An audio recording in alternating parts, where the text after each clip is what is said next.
할렐루야 반갑습니다 여러분. 계속해서 말씀을 나눕니다. 잠언 5장 20절에서 23절 내 아들아 어찌하여 음녀를 용모하겠으며 어찌하여 이방 계집의 가슴을 안겠느냐. 대저 사람의 길은 여호와의 눈앞에 있나니 그가 그 사람의 모든 길을 평탄하게 하시니라. 악인은 자기의 악에 걸리며 그 죄의 줄에 매이나니 그는 훈계를 받지 아니함으로 말미암아 죽겠고 심히 미련함으로 말미암아 혼미하게 되느니라. 아멘. 20절에서 23절은 여호와의 섭리에 근거해서 지혜자의 훈계를 좇지 않는 악인의 패망을 경고하는 부분입니다. 인과 응보는 세상을 주관하시는 하나님의 궁극적 통치 원리입니다. 21절과 22절을 보게 되면 지금 대저 사람의 길은 여호와의 눈앞에 있나니 그가 그 사람의 모든 길을 평탄케 하시느니라. 악인은 자기의 악에 걸리며 그 죄의 줄에 매이나니라고 하였습니다. 솔로몬은 이 앞선 20절까지에서 이 음녀의 유혹에 빠지는 것을 경계하고 자기의 아내를 사랑할 것을 권면했죠. 따라서 본문은 내용상 그러한 교훈과 무관한 교훈처럼 보이기도 합니다. 하지만 본문의 교훈 역시도 앞의 교훈과 연계된 그런 교훈입니다. 음녀의 유혹에 빠져 방탕하고 악한 삶을 살게 되면은 결국 그 악으로 인해서 파멸을 면치 못한다는 것인데요. 특별히 여기서 자기의 악에 걸리며 그 죄의 줄에 매이게 된다는 것은 9절에서 14절에서 언급하고 있는 이 방탕한 삶의 결과를 염두에 둔 표현입니다. 한편 여기서 평탄케 한다라는 말은 형통케 한다라는 의미가 아닙니다.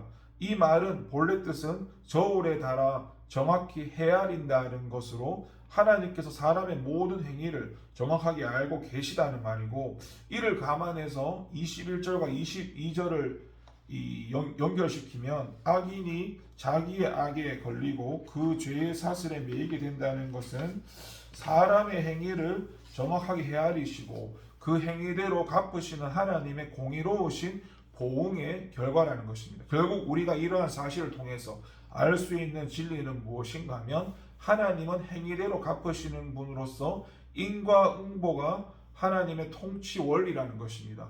이에 대해서 성경이 수없이 증언하고 있는데, 우선 이 28장 4절에 보게 되면 저희의 행사와 그 행위 악한 대로 갚으시고 저희 손에 지은 대로 갚아 그 마땅히 받을 것을 보응하소서라고 하였습니다.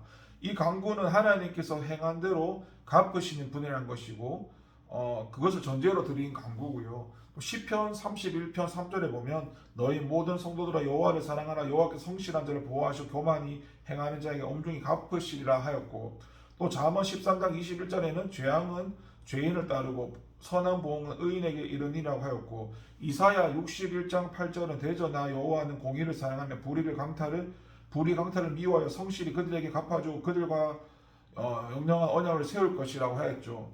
또 예레미야 50장 29절을 보면 하나님은 그 일한 대로 갚고 그 행한 대로 그의 행하라고 말씀하기도 했고, 그 외에도 성경에는 행한 대로 갚으시는 하나님의 행사, 곧 인과응보의 원리에 대해서 증거하는 말씀들이 많습니다. 인과응보는 하나님께서 이 세상을 다스리시는 하나님의 보편적 통치 원리고, 그래서 우리가 하나님의 축복을 받고 저주를 받지 않기 위해서는 악을 버리고 선을 쫓아 행해야 되죠. 그런데 우리가 한 가지 알아야 할 것은 인과응보가 이 세상을 다스리시는 하나님의 보편적 통치 원리인 것이 사실이고, 그에 따라 의인과 악인이 보응을 받는 것이 사실이지만 이 세상에서는 반드시 선악간에 정확하게 보응이 이루어지는 것은 아니라는 것입니다.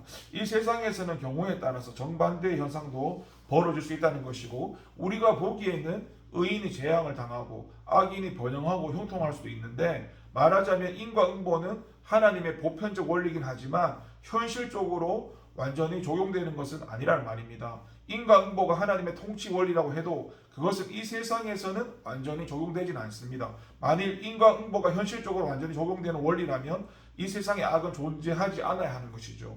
그러나 현실에는 악이 존재합니다. 물론 그것은 하나님께서 공의롭지 않기 때문도 아니고 인과응보가 하나님의 통치 원리가 아니기 때문도 아닙니다. 인과응보가 현실적으로 완전히 적용되지 않는 것은 하나님의 선하신 뜻에 따라 악인에 대한 심판을 최후 심판의 때로 유보하여 두셨기 때문입니다. 성도들을 괴롭게 하는 사단이 즉각적으로 멸망하지 않고 지금까지 활동하는 것도 그러한 이유 때문입니다. 하지만 하나님은 궁극적으로 의인과 악인을 공의로 심판하여 그 행한 대로 갚으심으로 인과 응보가 하나님의 통치 원리임을 분명하게 드러내실 것입니다.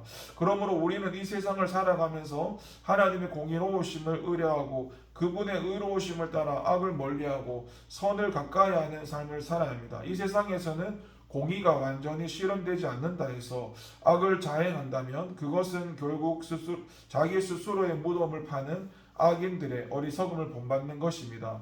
부디 저와 여러분은 선하신 하나님을 믿고 그 하나님의 뜻을 따르는 자답게 의롭고 정직한 일, 온전한 일만을 행하는 복된 삶을 살아가야 하고 하나님은 그 같은 의로운 삶을 사는 자를 지켜보시고 돌보실 뿐만 아니라 반드시 공의대로 그에게 칭찬과 상급, 영광을 누리도록 축복하실 것입니다. 기도하겠습니다. 하나님 아버지 감사합니다. 하나님께서 우리에게 주어질 이 하루를 은혜 가운데 살게 하시며 하나님 말씀 기준, 말씀을 따르게 하시고 그 말씀을 따라 순종하며 선을 행하게 하시고 악을 멀리하고 죄를 멀리하고 죄를 가까이 하지 않게 하시고 날마다 하나님의 그 말씀을 우리 마음의 중심에 두고 생각하고 그리고 기도하며 결정해 나갈 수 있도록 도와주시고 오늘 하루도 하나님의 다스림과 성령의 지도와 인도를 따라 나갈 수 있도록 하나님 함께하여 주시옵소서. 감사드리고 예수님 이름으로 기도합니다. 아멘.